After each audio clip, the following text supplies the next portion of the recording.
What's up guys, I'm Reno from Ezeetrade Racing, and as you know we are rebuilding 7 engines for the Australians. I'm very happy to do it. It makes me so happy to build these engines for them and send it over there and know that somebody in another country is running engines that I built. So this is engine number 2, and now I'm going to do the strip down and check. Firstly, this is the one that had a little bit of a rough clutch issue here. I don't know if it's bearing or clutch, but this engine has seen the wars, I'll tell you. So let's get to it and see what we find. The first thing I always do is I rip off the fan cover so that I can use the flywheel to turn it over and listen and just see what's happening firstly. And this one at least has some oil in it, but I feel as soon as I get over to the top of the ports, it starts getting a little bit rough. It could just be the coil. Let me take that off. When I took the coil off, there was a piece of the old broken pull start rope. The knot right at the end was stuck behind the coil, and that's why this probably has a new pull start on it, because the previous one went into pieces. So since I've removed the coil, it's running a lot smoother. So it's exactly when you hit the ports is when that first magnet on the flywheel starts catching the coil, and that's what I was feeling. It was scraping there, and that might be the whole problem with this engine. Why it's been held back is because the coil was touching the flywheel. Everything else feels fine. What I'm going to try and do here is maybe just start it up as is after resetting the coil. I'm just going to take this clutch off that's so rough and find out what's happening there, and if she doesn't fire up, we'll take it further. Okay, I have found the problem. So these bearings are spinning nice and free and smooth, and there's a little bit of play, which is normal, but this clutch is a Japanese clutch, HLK. I don't know who that is, but it does give me CY type of vibes. Dude, something is not right here. Look at that. Look how that clutch is open on the one side. It's not supposed to be like that. The spring is supposed to pull it closed, so something is holding this clutch open. It almost looks like it's binding on the spring. Something is not right. So because this clutch is open a little bit, it is biting on the bell, and that's why the bell seems so rough. The power just went out. And I mean the grid power. We've luckily got solar power, and that's still running, and that's why my ring light is still lighting up my face. I am gonna pull off this clutch and then see what's wrong with it. Why is it staying open? Okay, so as soon as I loosened that bolt, the clutch closed up. I'm not sure if there's the correct spacing behind the clutch. We might have to add another washer there. So let's see once I take it off. Aha! There's the problem. This clutch was installed wrong. So your clutch comes with these little bent washers that helps retain the bolt. And at the back you got a thick washer, a 6mm washer that sits at the back that spaces it away from the clutch holder. And this one had 2 of those bent washers. He had that same retaining washers at the back and the front. That retaining washer is way too thin. It will not do the job. So the clutch seems fine. What I am gonna do is gonna look for these bolts. So now this looks like the thinner one, which Japan uses. It's a little bit thinner here at the back, at the base, than the Chinese one, or the newer model ones. I don't know if, I like the thicker ones, but I do still have some thin ones somewhere that's got the hex nut side. I hate these suck, but I'm gonna replace them with better ones. Hey, I found some bolts. So these are the same thickness here at the bottom. I think these are 8mm and the new Roven ones are 9mm. This looks like 8, yes. It's not very nice in here without my light. I hope the power gets restored soon, otherwise I'm gonna have to connect that thing to my solar system. So I got those washers. You see these little silver washers. I don't know if you'll be able to notice them there. They're a lot thicker, so we are gonna put these bolts in instead of these bolts to make it easier to take in and out. So let's get that thing installed. Let's get this engine fired up, and let's see if something's actually wrong. This is some of those few times that I use retainer on these bolts, because I don't over tighten them so that the clutch can run free, but the retaining stuff holds the bolts in place so they don't come loose and pushes into your clutch bell. And as always, after putting in a clutch, I always use a flat screwdriver and I just shove it into the two shoes and make sure that they can open up. And this one is nice and smooth. Contrary to popular belief, let me just get a sip here. Look at that. I love the smell of two-stroke in the morning. Actually, I love it all day. So contrary to popular belief, you don't need an exhaust to start a car or a two-stroke. It's just a lot louder and there's not a lot of performance, but you can still test it. So I got a tuning screwdriver here. I already made sure that idle screw is all the way in. Everything is put together. Compression sounds good. I've got no fire yet, even though I'm choking it like crazy.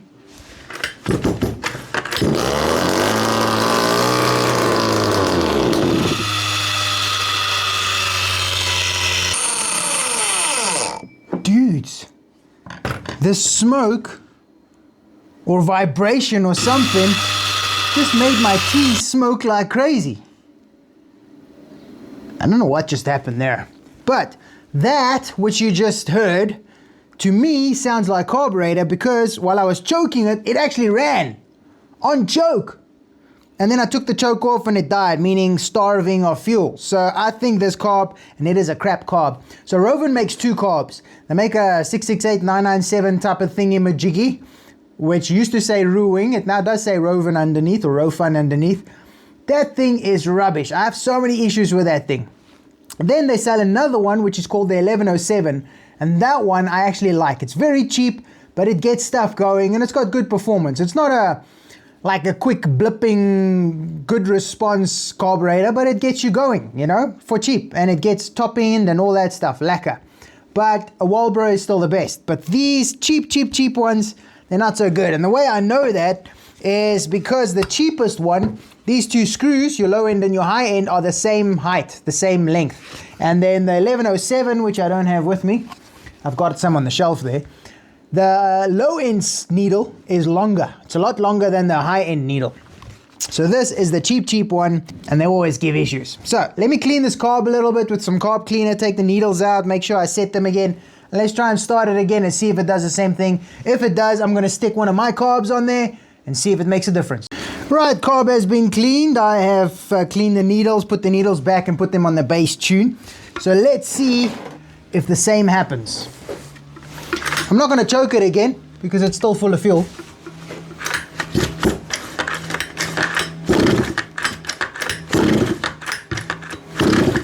No, doesn't want to. So I'm going to close that low end needle a little bit, open the high end, choke it again.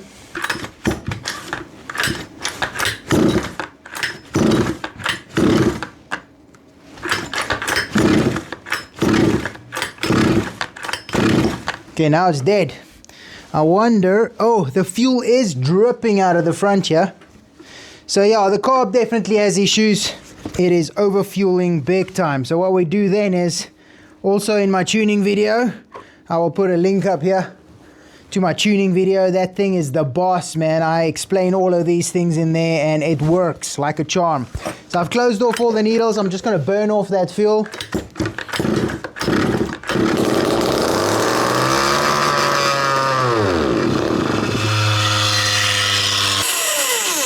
Whoa, what a rush. All right, so I've burned off that fuel. What I'm going to do now is I'm going to open the needles one turn and we'll try again. Check there. My tea is steaming again, or smoking, whatever. Even my breath. It is cold, coolish. It's like 8 degrees Celsius. But this kind of like steam produces a chemical reaction. All right, so I've opened that one turn. I'm going to choke it maybe once. Okay. I don't know, that almost sounded like it died from too rich again.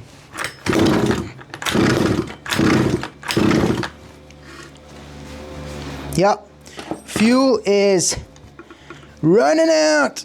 Low end needle is on 3/4 of a turn. High end needle is now closed.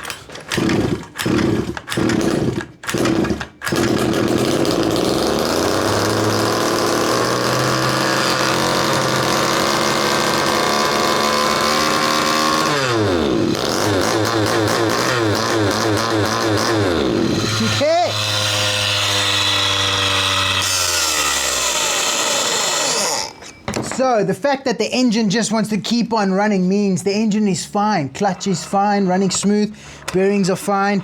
Problem is the carburetor, and let me show you. Just gonna swap this carb, and I've actually got one of these cheapy carbs in the shop that I serviced a little bit to get it running properly, and I'm gonna stick it on here and just show you the difference. Okay, new carb is on there. This is the old one, and it's exactly the same carb. It's also got the short needles, and this one actually came off a brand new 29cc Baja, and the guy wanted a Walbro, so he swapped it out for a Walbro. And I actually tested this carb on my Taylor 35 and it ran sweet. So I'm not gonna do any tuning on it. We're gonna see if it runs with that base settings.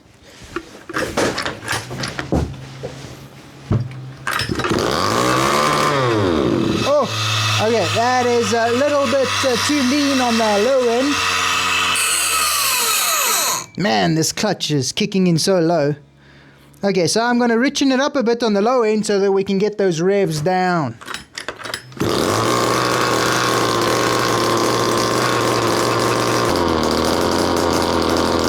Almost sounds like there's a misfire on it, so what I want to do is I am going to stick an exhaust on here so that I can hear myself and get some proper RPMs out of it so that we can just confirm everything is fine. But the engine starts up so easily.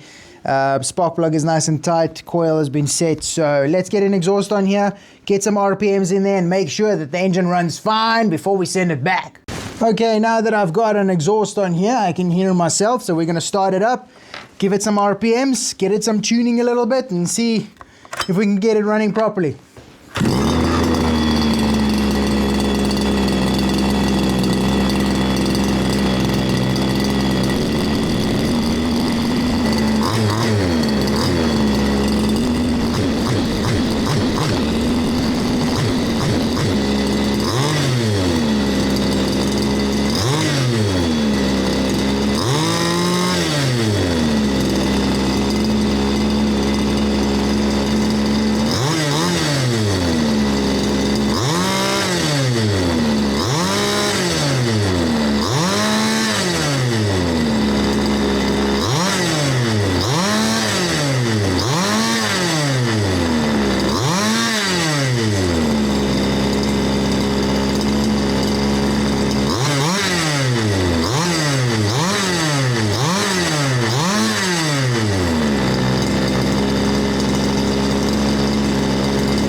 Sorry, just got called there quickly. So it runs very smooth. You can hear the thing ticking over, tick, tick, tick, tick, tick. You rev it up, whap, tick, tick, tick, tick. It just ticks over. Oh my word, I just oiled everything over there. But I think it's running very nicely. I don't know how old this engine is, but it's ticking over sweet. Check, straight carb swap. This is gonna be super cheap for the customer. It's gonna get him going. And I say that's a win. Thanks for watching this video. I will see you in the next one, engine number 3.